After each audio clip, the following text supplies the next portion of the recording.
Little red riding hood. एक बार थी एक छोटी सी प्यारी सी लड़की। सब लोग उसको लिटिल रेड राइडिंग हुड पुकारा करते थे क्योंकि वह अक्सर एक लाल रंग का कंटोप पहना करती थी जो उसकी दादी ने दिया था उसके जन्मदिन पर।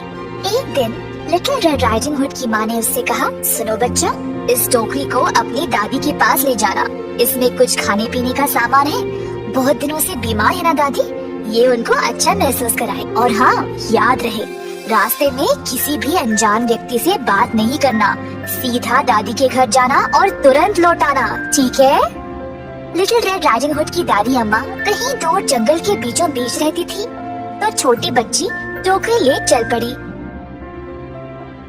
राइडिंग हुड जंगल में चल रही थी जब उसके सामने एक भेड़िया आया। छोटी डरी नहीं क्योंकि उसको पता नहीं था कि भेड़िया खतरनाक होते हैं। भेड़िया ने छोटी बच्ची को खाने का निर्णय ले लिया था, पर कुछ नहीं किया क्योंकि पास में ही कुछ लकड़हार काम कर रहे थे। शुभ दिन लिटिल रेड राइडिंग हुड। शुभ दिन भेड़िया जी, कहाँ पे जा रही हो?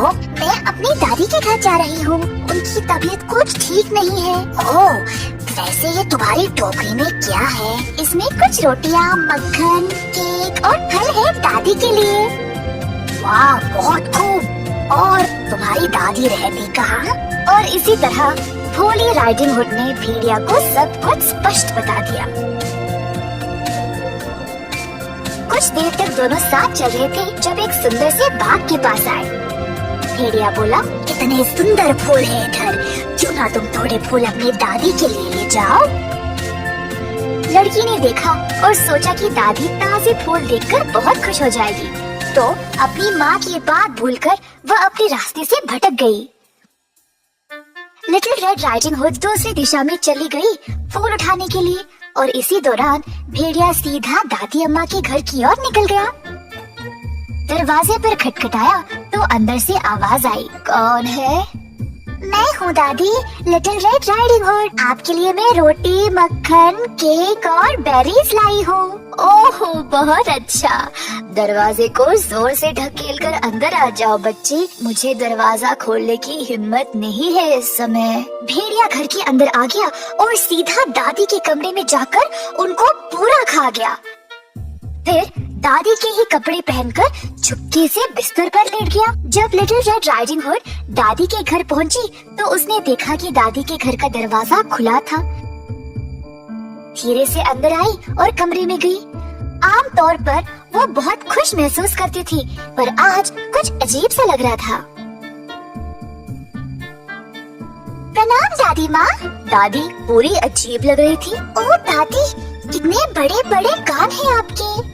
हाँ, बस तुम्हारी बातें अच्छे से सुनने के लिए। ओ दादी, कितने बड़े बड़े आँखें हैं आपके। हाँ, बस तुमको अच्छे से देखने के लिए। ओ दादी, कितने बड़े बड़े हाथ हैं आपके।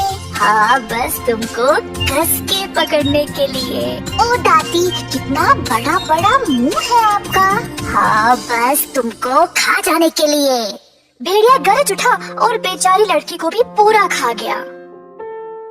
पेट भरा हुआ भेड़िया दादी अम्मा के बिस्तर पे ही सो गया, जोर जोर से खरांटे लेते हुए। एक शिकारी उस घर से गुजर रहा था। जब खरांटे सुनकर सोचा कि एक बूढ़ी महिला इतना जोर से थोड़ी खरांटे लेगी। अंदर झांक के देखा तो उसको भेड़िया नजर आया। शिकारी बहुत समय से उस भेड़िया को ढूंढ रहा था और आज उसको ये मिल ही गया। शिकारी ने अपना बंदूक उठाया गोली चलाने के लिए।